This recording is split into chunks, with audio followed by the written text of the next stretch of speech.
ایک سلطان جس نے جنگ جیت کر بھی اپنے دشمن کو معاف کر دیا۔ یہ کہانی ہے صلاح الدین ایوبی کی، ایک ایسا مسلم لیڈر جو صرف تلوار سے نہیں بلکہ انصاف اور رحمت سے جیتا۔ وہ 1137 میں پیدا ہوئے اور بچپن سے ہی دین اور علم سے جڑے رہے۔ ان کا اصل نام یوسف ابن ایوب تھا، لیکن دنیا انہیں صلاح الدین ایوبی کے نام سے جانتی ہے۔ انہوں نے اپنی جوانی علم حاصل کرنے اور اپنی شخصیت کو مضبوط بنانے میں گزاری۔ جب وقت آیا تو انہوں نے اپنی زندگی کا مقصد بنا لیا مسجد الاقصی کو آزاد کروانا۔ اس وقت بیت المقدس کروسیڈرز کے قبضے میں تھا اور مسلمانوں پر بہت ظلم ہو رہا تھا۔ صلاح الدین نے جلدی بازی نہیں کی۔ انہوں نے پہلے اپنی آرمی کو سٹرونگ بنایا، مسلم امہ کو یونائٹ کیا اور اندر کے اختلاف ختم کیے۔ انہوں نے مصر اور شام کو ایک جھنڈے کے نیچے جمع کیا اور ڈسپلن اور ایمان کے ساتھ اپنی فوج کو تیار کیا۔ پھر آئی وہ تاریخی جنگ، بیٹل آف حطین۔ 1187 میں حطین کے میدان میں صلاح الدین کی فوج نے کروسیڈرز کو گھیر لیا۔ پانی کی کمی اور اسٹریٹجی کی وجہ سے دشمن کمزور ہو گیا اور آخرکار انہیں شکست ہو گئی۔ یہ جیت صرف تلوار کی نہیں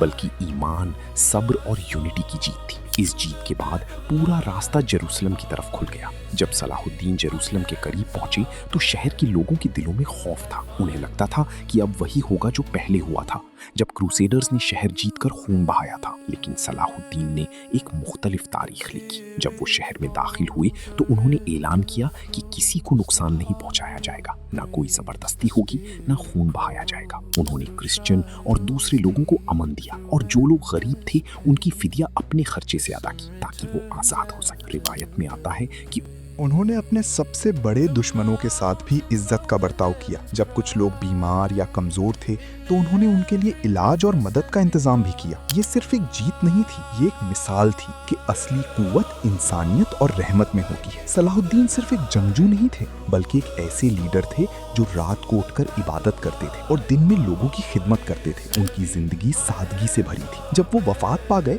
تو ان کے پاس زیادہ دولت نہیں تھی کیونکہ وہ سب کچھ لوگوں کی مدد میں خرچ کر دیتے تھے۔ آج بھی دنیا صلاح الدین ایوبی کو یاد کرتی، صرف ایک فوجدار کے طور پر نہیں بلکہ ایک رحمت والے لیڈر کے طور پر، جنہوں نے دکھایا کہ اصل جیت صرف دشمن کو ہرا دینا نہیں بلکہ دل جیتنا ہے۔ اگر تمہیں بھی ایسے ہیروز پسند ہیں تو فالو کرو اور سیکھو کہ اصلی جیت انسانیت میں ہے۔